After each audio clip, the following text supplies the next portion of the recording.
Welcome back to this third and last video of Section 5.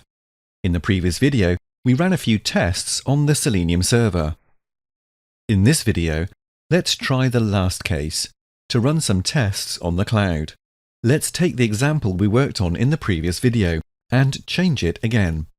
Let's try to run the same thing with an external service that allows you to connect to a hub on the cloud. There are various providers that will allow you to run your test on the cloud. We'll be using Source Labs for our test. These providers have been prepared with a Selenium hub and allow you to connect to them and run your tests there. This is great if you want to outsource running a Selenium hub. Your core business is not to maintain and make a Selenium hub available, so running the tests somewhere else makes good sense. So how do we get access to Source Labs?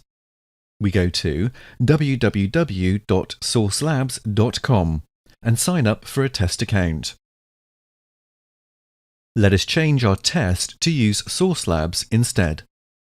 You'll have to prepare your own account. I already have an account, so all I need to do is to change the following URL. I'm using my personal access key. I will set the host to be ondemand.sourcelabs.com and the resource to be wd/hub. The portion after http:// is my Source Labs username. Ripan al-Wazim. Let's run it and see what happens. We are in the project folder and let's run the example. The test is running in the background in Source Labs. It takes like forever and nothing seems to be happening.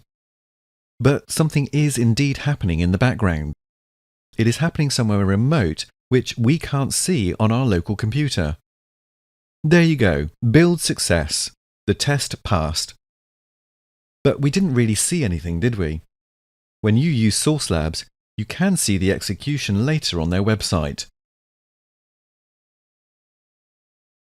Let us look at the last test at Source Labs. Browse to Source Labs, log in, and look at the latest tests. Let us take a look at the screencast from my latest test. The test status shows that it's complete. Let's run it.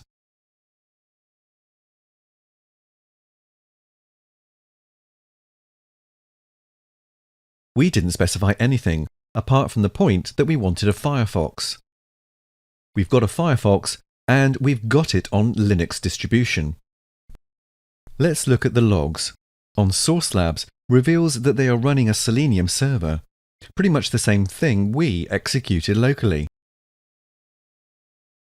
We seem to use the same toolset, but they have the advantage as they provide me with a screencast where I can see the execution.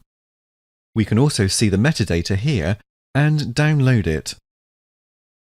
We have executed the same thing using an internally as well as externally provided browser. What should you choose?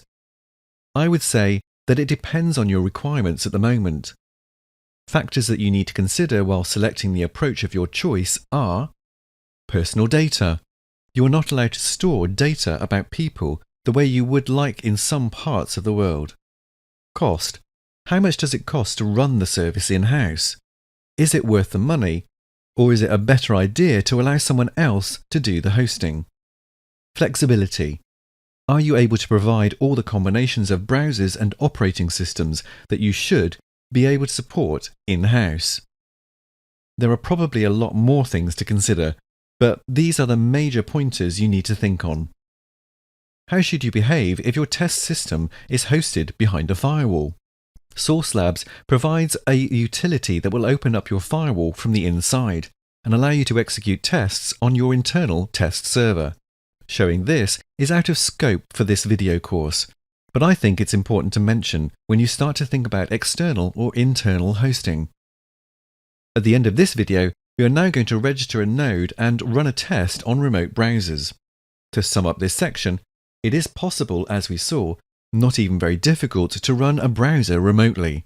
Running a browser remotely can significantly increase the number of browsers and operating systems you can test on. It can also speed up the time for test if you are able to run them in parallel. It is possible to host a Selenium server, internally or an externally hosted hub. In this video, we have covered running tests on a cloud. Throughout this section, we took a look at Selenium Server, installing it, working on it, and ran a few tests on our browser locally as well as remotely. In the end, we also ran our tests on an external service. In the next section, we will complete an example using Selenium testing tools. Stay tuned for even more usages of Selenium.